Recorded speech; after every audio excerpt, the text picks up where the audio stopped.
And welcome back to season 2 of Cavaliers Corner with yours truly, Moe Khan, as they brought me back for season 2 because it's the most popular segment in Champlain history.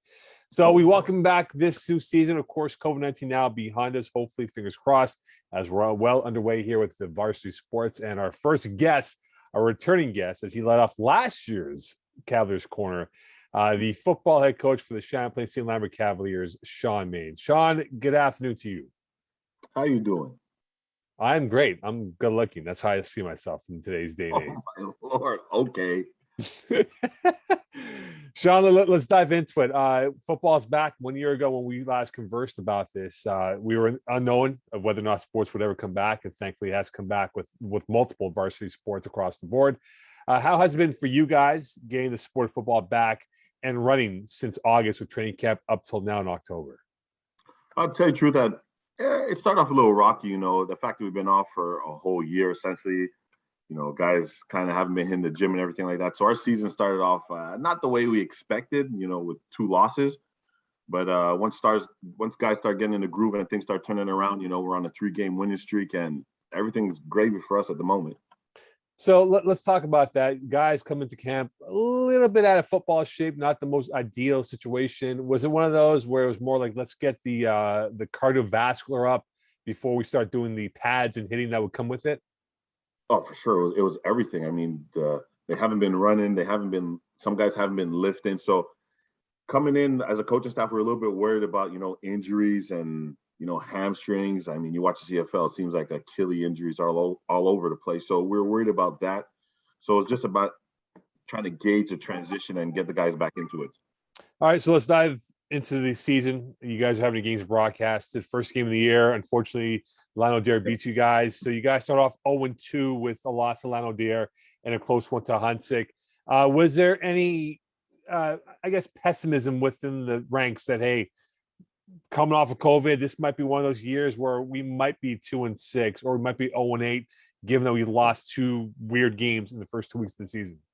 Not at all. I mean, as a coaching staff and collectively as a team, well, more as a coaching staff, we knew what we had from a team perspective. And we know even though we went 0-2, I mean, the first game, really everything that could go wrong went wrong. The second game, we lost by 1, but we showed we're more competitive. And I just told the kids, hey, now everybody knows and we know what we're capable of doing. And then ever since game 2, we just build on it. And now we got that ball rolling. So now a 3-game winning streak. You guys took out Huntsick and a thriller at Champlain and beat Lionel in their backyard. So at the halfway point, more or less, with the bye week now here with Thanksgiving, how was the team's morale going into the final 3 weeks of the season? Oh, the team morale is great. We just know that, honestly, truly, even though we're on a 3-game winning streak, we still haven't shown what we're fully capable of doing. Like, we watch the game film, we still have a whole bunch of mistakes. So, but the guys know, hey, we played a perfect game, like we're unstoppable. But at the same time, you got to show it on the field, right? Talk is cheap. So tell us about your quarterback, Phil Peltier, and what he's done. Third-year player. He's put up some massive numbers. Him and Zach Kluche have had that pitch and catch rapport during their time at Champlain. But this year, they look like they're the cream of the crop when it comes to the quarterback-receiver relationship. Tell you the truth, Phil, there's nothing more I can say about him. He's a gamer. We're very fortunate enough that we got him because he was at another CJEP and he decided to transfer to us. So we're very grateful. And to tell you the truth, he's pretty much like another coach on the field. I hate to use a comparison a little bit, but he kind of reminds me like a little bit like Peyton Manning. He's very cerebral. He understands what we're trying to accomplish. He pretty much gets guys in the right place and everything like that. And I'm so confident with him that sometimes just like, hey, go no huddle, because he knows what we're trying to do and the expectation. So from a quarterback perspective, I'm not worried, man. Without him, our season would be very different. So where does the strength of the team lie? Is it the receivers? Is it the linebackers? Or is there any particular position group that you say, yeah, we got a bunch of dogs out there that's going to go out there and play lights out football? From the offense perspective, it all starts with the quarterback. So it's Phil. I mean, he's the one who gets everybody right. From the defense perspective, man, where do I begin? Defense, our secondary, I would say, is our strength, but our D-line, our front 7 is actually coming along a lot. So if I look on both sides of the ball, offense, obviously it's Phil, the quarterback position, because he runs the show.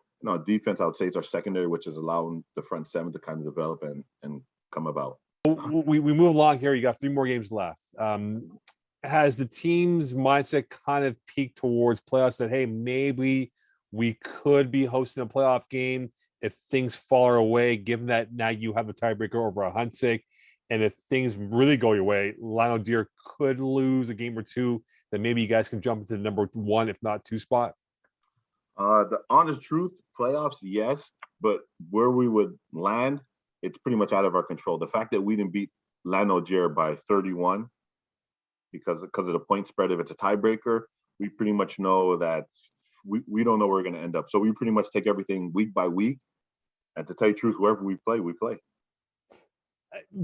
Does the bye week come out at the right time for you guys, given that the momentum's there, 3-game winning streak, and now it kind of halts because of this league-wide bye week that's being applied to all of the stage-up teams? I wouldn't necessarily say that because I think it's more of a reload process for us. You know, we had a lot of guys who were dinged up and things like that, so the bye week comes at a perfect time for them to recover. But as for momentum and things like that, I do not think so at all. I mean, the fact we got the bye week, we're on a 3-game winning streak, the whole morale of the team is different. I mean, I don't think there's definitely not going to be a fall off for next week. So now with 3 weeks left in the season, playoffs just around the corner, 1 more home game left, which will be on the Sunday, October 24th, which is Senior Day. How emotional will that be for you and the staff, knowing that these guys who came in as rookies in 2019, no football in 2020, now have their last chance at a hopeful run for a bowl door in late November? How's that going to feel for you guys? Well, every year is emotional. You know, you get used to the seniors, the expectations. I mean, they anchor the message we're trying to get to the rookies and guys kind of not falling in line.